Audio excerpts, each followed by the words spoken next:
Okey kawan-kawan, ni ialah bahan-bahan untuk kita buat sambal masak. Katanya orang selama Perak yang buat. Okey, katanya popular lah. Kalau info Kak Nur salah, Kak Nur minta maaf ya, orang Perak. Katanya sambal ni memang popular kat situ. Jadi Kak Nur cuba, ternyata sedap. Jadi Kak Nur kongsi dengan kawan-kawan. Okey, bahan-bahannya kita ada 1 genggam ikan bilis. Ada 3 ulas bawang putih. Ada sikit belacan ya. Kalau kawan-kawan nak skip pun boleh, tapi Kak Nur akan letak sikit nanti. 3 biji bawang merah besar, ada asam keping, dalam 10 biji cili api. Ni sisa-sisa kawan kita habiskan. Cili merah hijau, cili besar hijau, cili besar merah, okey. Dan sedikit santan. Ikut kawan-kawan berapa banyak mana kawan-kawan buat, okey. Sekarang kita nak tumbuk cili kita ni sampai lumat dahulu. Kak Nur pilih untuk tumbuk sebab lebih sedap katanya. Okey, Kak Nur ada lesung besar, jadi kita masaklah. Kita tumbuk cili dulu. Bagi hancur sedikit.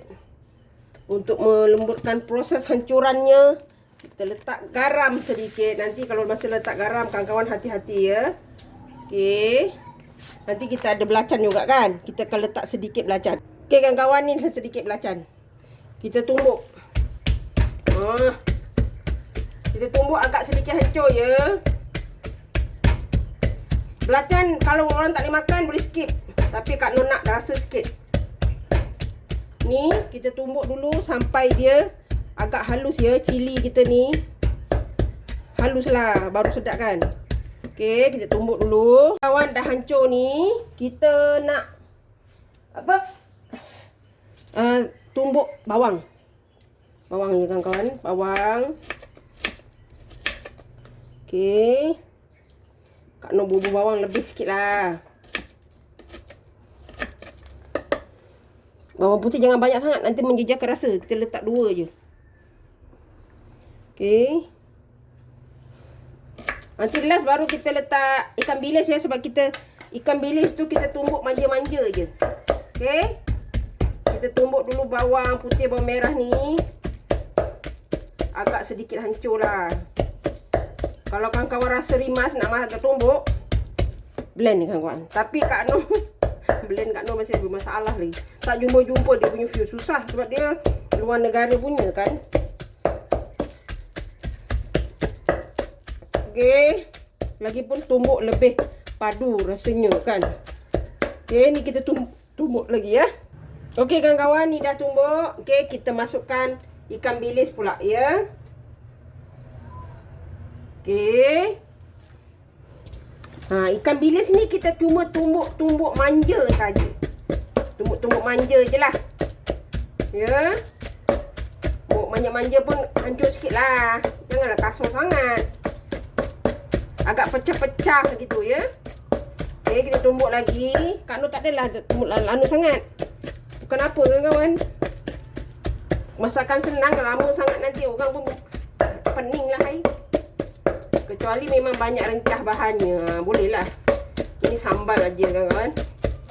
Tapi kawan-kawan, ni memang sedap sambal dia. Kawan-kawan boleh cuba. Kita hancur-hancur sikit lagi. Kak Nur pakai ni senang.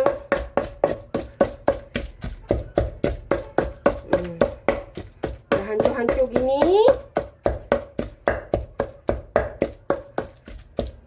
Kita dah boleh masak sambal kita.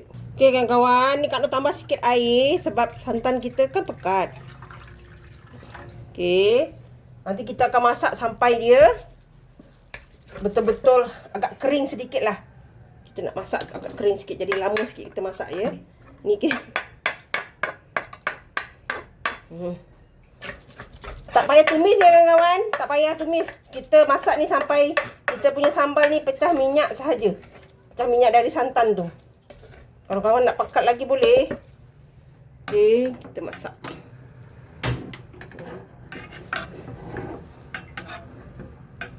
Kawan-kawan boleh cuba.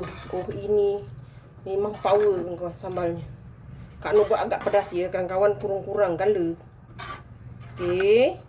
Kita masak sampai sambal kita ni agak pecah minyak dan kering ya. Kak Noh lupa satu. Jangan lupa. Asam keping kita. Gula jika mahu, perasa jika mahu. Ya. Kita masak api sederhana je. Sampai dia agak sedikit kering ya. Okey kawan-kawan, nampak ni. Kita masak dia agak sedikit kering ya. Kita tak payah nak tumis-tumis. Tak tumis tapi dia tetap sedap. Kak Noh nak biarkan dia kering sedikit lagi. Api kecil je. Ya kawan-kawan. Ni kita tunggu lagi sampai dia agak sedikit kering. Okey kawan-kawan, nampak dia makin pecah minyak kan. Terserah pada kawan-kawan nak kering lagi. Tapi Kak Noh dah macam ni. Kita tahu wangi dia dah naik. Sebab bau lada tu dah tak ada. Bau langu lada tu dah tak ada. Dia ada bau wangi santan. Dia elok santan pekat lagi. Oh nanti dia berminyak. Ini pun dah berminyak kawan-kawan. Okey. Terserah pada kawan-kawan. Nak kering lagi pun boleh. Tapi Kak Noh nak dia agak sedikit berkuah begini. Tak adalah kering sangat ya. Kalau kawan-kawan nak kering lagi, ikut kawan-kawan. Okey, ni nampak dia dah mula pecah. Dan kita nampak dia pecah minyak kat tepi tu kan. Maknanya santan kita memang dah masak lah. Okey. Dan sambal kita pun dah masak. Kawan-kawan cubalah. Makan nasi panas dengan telur dadar je pun ataupun telur mata pun. Dah selesai cerita kita ni kawan-kawan. Okey. Dah boleh kita hidang. Alhamdulillah kawan-kawan. Sambal masak kita. Nampak? Sambal masak. Katanya daripada orang Perak, dari selama popularnya. Kalau info Kak Noh salah, Kak Noh minta maaf kepada orang Perak ya. Tapi bila Kak Noh cuba sedap, mesti Kak Noh kongsi dengan kawan-kawan. Jadi biarlah lebih popular lah sambal ni ya. Cubalah kawan-kawan. Memang sedap. Resipi senang dan mudah. Jangan lupa like, komen, share and subscribe. Dan terus sokong Kak Noh. Jangan lupa tekan loceng agar kawan-kawan mendapat video yang terbaru dari Kak Noh. Salam sayang dari Kak Noh. Assalamualaikum. Selamat mencuba.